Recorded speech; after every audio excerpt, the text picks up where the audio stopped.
조망과 뷰에 따른 한국의 아파트 가격에 대해서 알아보도록 하겠습니다.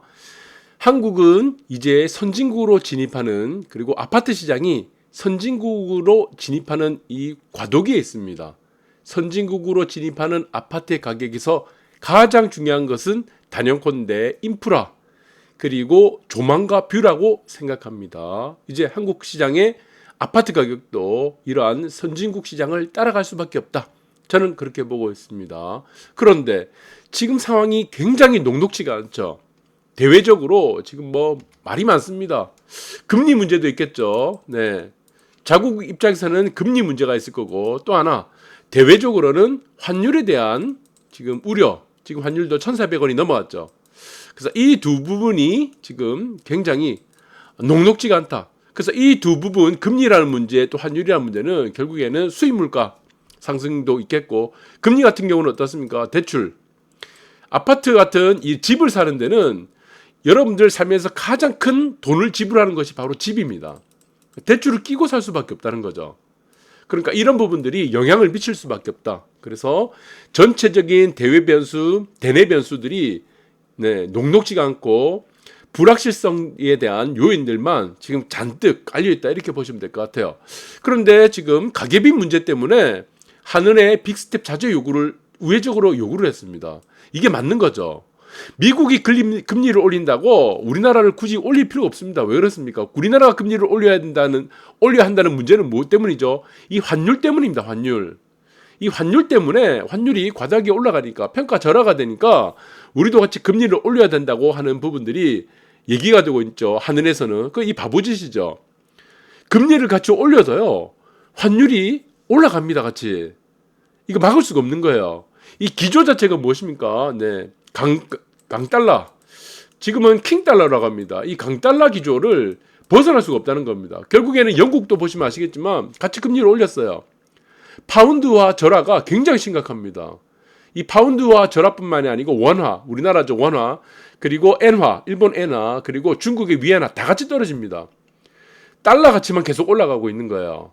그래서 이런 부분들이 지금 의미가 없다. 그러면은 결국에는 우리나라의 내실, 우리나라의 이 내실만 다지는 것으로 지금 서민들 이런 위주의 정책을 하는 것이 낫다. 그래서 금리를 올리지 않는 것이 저는 맞다고 봅니다. 자, 그러면은 일본은 지금 어떻습니까? 일본 금리 안 올리죠? 안 따라갑니다. 왜? 오히려 지금 금융 완화를 하고 있습니다. 금융 완화. 금리 같이 올려봐야 지금 N달러 기조, 엔화의 지금 평가절하, 엔화가 지금 가치가 떨어지고 있습니다. 이 기조를 바꿀 수 없다는 겁니다. 전체적인 국제 금융시장에서의 달러 강세 현상은 우리가 금리를 올리든 내리든 이게 영향을 받지 않는다는 겁니다. 국제 투자 자금, 투기 자금들이 지금 달러 쪽으로 움직이기 때문에 이런 현상이 벌어지기 때문에 그렇고, 지금 중국의 위안화도 마찬가지입니다. 위안화 마찬가지죠. 그래서 지금 위안화도 지금 평가절하가 심각합니다. 그런데 금리 안 올립니다. 중국. 이거 보세요. 중국 중앙은행 금리. 여러분들 조회 다 보세요. 엔화. 금리 오히려 내립니다. 왜? 금리 미국과 같이 올려봐야 미국하고 상황이 다르다는 거죠. 미국은 어떻습니까? 지금 고용시장이 워낙 좋죠. 그러니까 식료품 가격, 그리고 주택 가격뿐만 아니고 주택 임대료 가격 다 좋습니다. 받쳐주기 때문에. 펀더멘탈이 받쳐주기 때문에. 그러나 일본, 한국, 중국, 영국은 받쳐주지 못한다는 거다. 그래서 지금의 금리를 올릴 수 있는 부분은 미국만의 문제다. 그래서 우리나라도 지금 금리를 올려서는 안 된다, 이렇게 보고 있습니다. 그래서 지금 상황이 굉장히 녹록지 않은데 지금 이런 부분들이 어떻게 되고 있습니까? 주담대 금리도 올해 말까지 이제 8%를 진입을 눈앞에 두고 있습니다. 자, 이 문제는 어떻게 연결되겠습니까? 집을 지금 구매하는 것들은 이전에 어떻게 됐죠?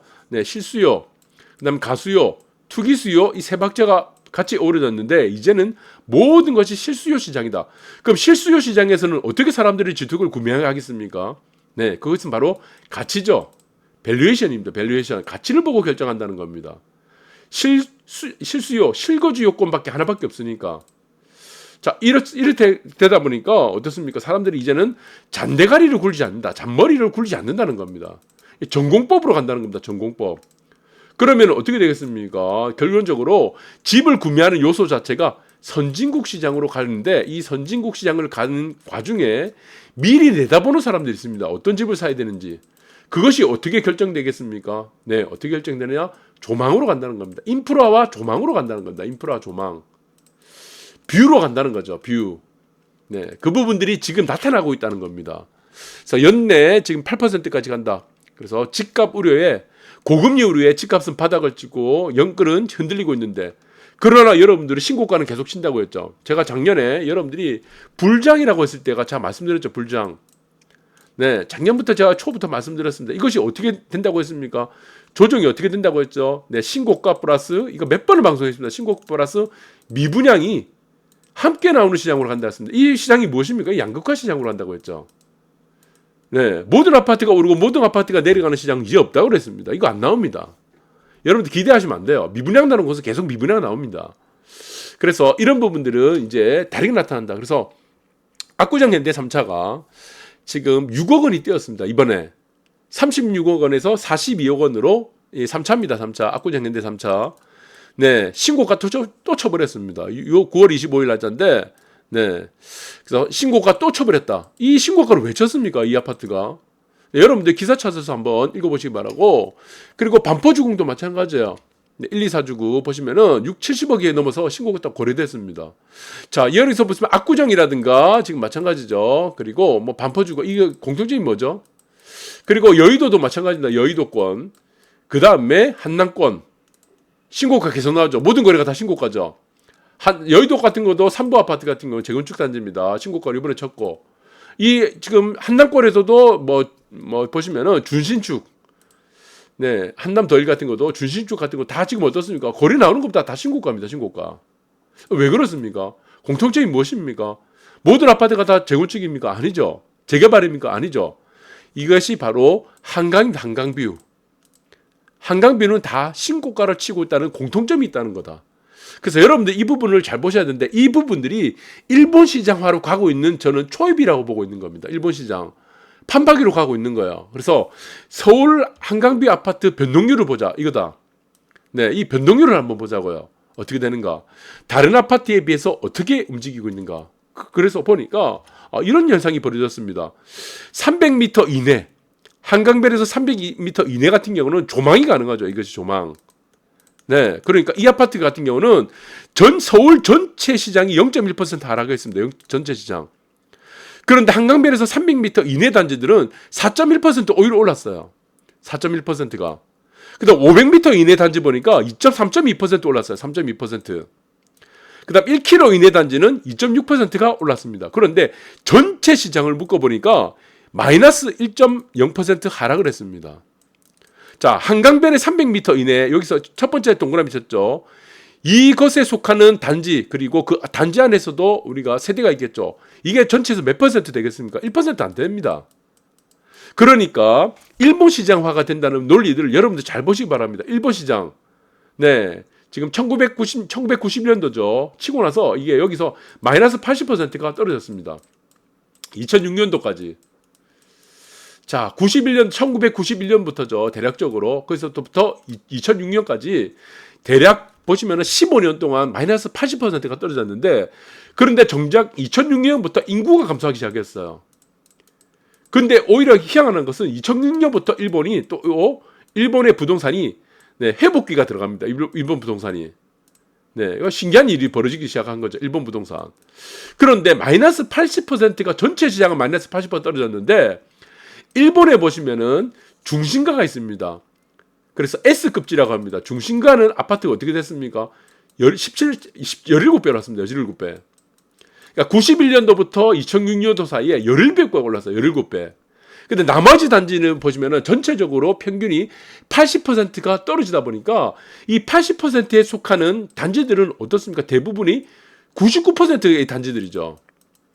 95에서 99%는 이 80%에 들어가다 보니까 평균을 내보니까 어떻게 되겠습니까? 17배 올라갔던 이런 곳들, 조망이 보이는 뭐 지금 레인보우 브리지라든가 이 도쿄 중심가는 오사카라든가 이런 단지들은 어떻습니까?